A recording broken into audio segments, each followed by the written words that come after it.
guys, welcome back to my channel. If you are new here, my name is Jermaine and you are watching JustGeeTV. My channel pretty much discusses life, career, business, anything that you can think of that would relate to money and our financial situation. Today's video is going to be a little bit different. It's more of a chit chat type of video. I just wanted to check in with you guys as we are nearing the end of the first quarter. I know people are like, oh, how did you do with your goals? You know, what you got going on? So I just want to give you guys an update. So I wrote down a few points because there's a few different things that I want to discuss, and I'm going to get started on the first one, which is pressing reset. So, you know, in the beginning of the year, we're all excited. Woo, yay, new year, list of goals, all of these things that you want to do. And then, you know, later on in the year, you look back on the list and you're like, dang, I didn't even do nothing on that list. You know, and sometimes it's still things that you want to accomplish, but you just didn't put a plan in play to actually make that thing or those things, those goals come to pass. So for me, the other day, I was sitting in my office because I'm in Atlanta right now for work. When you guys watch this video, though, I'll be back in New York. But when I come to Atlanta, I actually sit in an office alone, which I actually really like. So for the sake of this video, it's my office. So I was just sitting there thinking to myself, and I was like, you know, what goals did I set for myself the beginning of this year? Now that's probably a bad question to either ask myself, the fact that I didn't even remember. But the one goal that did come to mind was the student loan that I am paying off right now. And that's because it's fresh in my mind, because every time I get paid, I'm putting a lump sum on that loan. But I couldn't remember like a lot of the other goals that I set for myself. So I went back to my hustle journal, you know, that I purchased from My Leak Till, My Taught You. And I just looked at some of the goals that I set for different areas of my life. It was like life, career, business, blog, you know, different sections. And then I had goals for like each section. When I looked over the goals, a lot of them, wait, let me be honest. Most of them did not move me. Like, I don't know what happened between the time that I wrote those goals and now, but some of them, most of them, they just don't apply. Like, I'm just not feeling it. And so I was like, you know what? I need to press pause, stop for a minute, and just really think about what it is going forward that I want to do. This is why I would say it's important to do a check-in with yourself or a reassessment, because sometimes things change. You know, life happens, and something that may have moved you a few months ago may not move you now, or something that you wanted to do a few months ago, you may not want to do it now. And that's okay. You just have to be honest and realistic with yourself. And I think where I fell victim to, well, not victim, but I think what I fell prey to was I see what other people were doing with their blogs or their business and things like that. And I felt like in order to be successful, I had to be doing the same things, or the things that I were doing had to be in line with what they were doing. That was the first mistake, because the only person I should be measuring myself up to is my old self. You know what I mean? I shouldn't be measuring my success or what I'm doing up against what someone else is doing, because we two different people. So I realized, you know, I was like, do you really want to do that? Is that something that you are really into? Is that something that's really going to make you happy? And the answer to a lot of those things was no. So I was like, well, what do you want to do? So really quickly, I grabbed like this little notepad. It was like, you know, this kind of sheet of paper. There's some stuff written on here. But I had this notepad on my desk, and I was like, let me just quickly jot the things that first just come to mind. So I don't know if you've ever heard me mention a brain dump on here, but a lot of times what I'll do is if my mind is too cluttered or I have a ton of tabs open in my brain, I just start writing everything down. Now, everything that gets written may not be something I'm going to do. It might get scrapped, but I just want to get all the ideas that are here onto a piece of paper. And I reset my goals. I did carry over, and you know what I'm going to do again at the end of the second quarter? I'm going to look at those goals again, and I'm going to reassess. A lot of times you have to do it periodically, because waiting until the end of the year, time has gone by. You know what I mean? If you do it periodically, you have time to change things in the moment. So the moral of that story is it's okay to press reset if that's what you need to do to get your life together. So the other thing I wanted to talk about was my business. So if you are new here, or if you don't remember, I'm gonna tell you anyway. Outside of my 9-to-5, I have a tax service business, and then I also have my blog. So when I say I want to talk about my business, I'm talking about my tax service business pretty much. And you know, just like you should have like emergency savings and funds for your personal life or your personal financial situation, you should really have it for your business. Now, the thing with starting this business, the opportunity presented itself when I had not prepared for it, but the opportunity was just so good that I jumped on it. So I didn't have a cushion. I didn't have savings. I was taking a risk. And to be honest, that's something that's so different for me, because if I don't have A to B laid out, or if I don't have the cushion and I didn't save the money, I just won't do it. But it was just so good. And I was like, you know, sometimes you have to take a chance. And if it doesn't work, that's okay. It's a lesson learned. Y'all, I love having the business. I'm learning so much in just how to operate and run a business. But it's running me a little ragged. You know, like, there are so many things that you have to learn. There's so many things that you have to do. Like, it is not easy. And every time I turn around, there is something else. So I'm in Atlanta, right? And I've been in Atlanta for 3 weeks. I go home on the weekend. It seems like when things happen, it's always when I'm away. So the first thing was, we had a customer who was just irate and kicked in one of my windows. Yeah. The second one was the bathroom ceiling caved in. So one of the things that I'm learning is that when you have a commercial lease and you're dealing with a landlord, if they are not a good landlord, a lot of times that means trouble for you. So you have this landlord who will be on your tail if you are late with the rent, quick to assess a late fee, but when the ceiling is leaking, they ain't moving fast enough. So the ceiling was leaking for 2 days. On that third day, the ceiling just said F it and fell. And then the other thing was, like I mentioned, the window thing. And I want to say thank God that I had business insurance. So that's the other thing. You know, going through this whole process, you know, I'm learning things. But one of the things that we did do was that we did get business insurance. So something like the window being broken will be covered by the insurance company, but it's still like a bruh.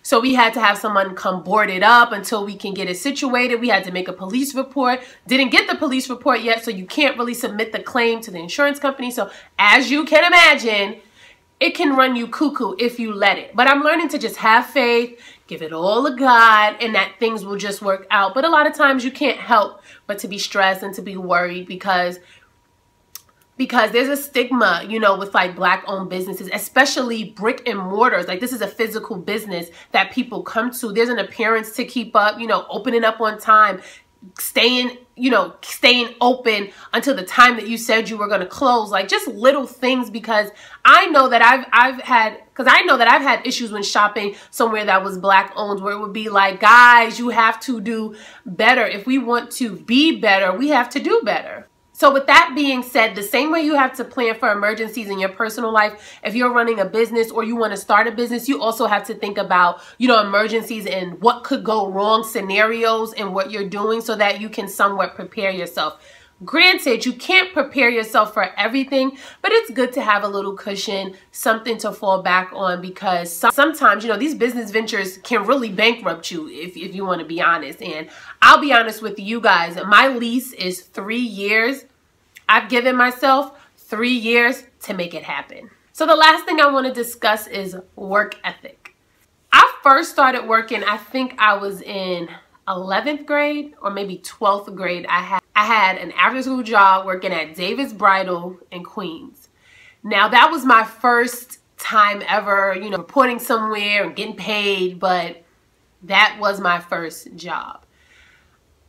It's not that I don't necessarily count that as like when I really learned work ethic, but I was still young, kind of just doing my thing. I showed up when I was supposed to show up, clocked out when I was supposed to clock out. And I want to say I might have gotten fired, but I think I got fired because I didn't work my prom. It was my prom night or something like that. Because I remember I showed up to work with my hair, like, you know, I still had my prom hairstyle and stuff. And they pretty much was just like, oh, we figured since you were like, had prom and graduating, you didn't come in, you probably were just like checking the deuces pretty much. Whatever. You know, I ain't really care because I was getting ready to go to college. So it was like I would have had to quit eventually, right? But I want to say I really learned work ethic when I graduated college and got my first like real big girl job in the corporate world. Now, when I first graduated, I was like eager. So when I started at the Big Four, I mean, we was working like crazy. And one of my really good friends from college, she also was working at the Big Four. Let me tell you, G, if you watching this, I wouldn't have made it without you. No, dead ass. I wouldn't have made it without her. Like, I had that spirit of wanting to be the first person in, wanted to be the last person to leave. And not to say that that even means that you have good work ethic, but I'm just saying at that time, you know, 7 years ago, I was very eager to make a difference, to be, you know, to be seen as someone who took their job seriously, and like, oh, when people talked about me, they'd be like, oh no, but she get her work done type of thing. You know, you hear about people saying, you know, be on time, and, you know, when you go to a meeting, make sure you have a notebook so that you can take notes, so you don't have to keep running back and asking, what did you say again? Or what was it that you wanted me to do? You know, keeping your eyes and ears open when you're in meetings that may not necessarily have something to do with you at that moment. But as you grow within the company, you know, you may eventually come into that same situation where, had you been paying attention, you would know how to deal with it. Just little things like that. I can honestly say I didn't realize, like, I knew having a good work ethic was important, but I didn't realize how important it was until I got my own business. Y'all, there is no reason that you should be acting like you're doing your employer a favor when they're signing your check. Now, granted, if you want to just quit your job and be an entrepreneur, that's fine and well too, but then quit your job, sis. Don't show up and half-ass it. Like, for real, because I'm learning and I'm seeing that it's just really not right, and it's not fair to the person who has employed you. I will say that running my tax business has actually made me a better person when it comes to going to work and the things that I should be doing, that type of attitude that I have, because I see how whack it is when you're doing the opposite, showing up late, or don't show up and don't call. You don't say when you're going to be late. You speak like it's, you know, nonchalantly when you don't show up. You know, even if you have children or you have things come up, you know, you're using these things constantly as excuses, you know, putting it back on the employer like they doing you a favor, or just lack of care, lack of responsibility.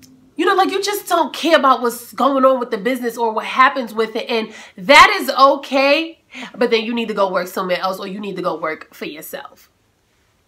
I prefer if you be honest and just be like, I just don't want to do this. And then I can find somebody who really does want to do it. And I'm learning, you know, I listened to Myleik Teal's podcast, My Taught You, and she's talked about like hiring people who maybe are like smarter than you, or hiring people who are eager and like go-getters, or hiring people who, you know, love that thing or that business or that field just as much as you do, if not more, because those are the people that are going to really work and put their feet on the ground, strap their boots up, and really get busy. And I'm learning that, you know, like, if I really don't want to do something, or my heart is just really not in it, then I need to take a step back and let someone who really wants to do it, or who really wants to be there, take over, because it's just not fair. And I didn't realize it so much until it was happening to me, which, you know, it's kind of embarrassing to say, but you live and you learn. And I'm like, I can't have this. You know, this is my second year in business, and I can tell you, you know, between the first year and now, I've learned a lot, and I just want to keep getting better and keep taking these experiences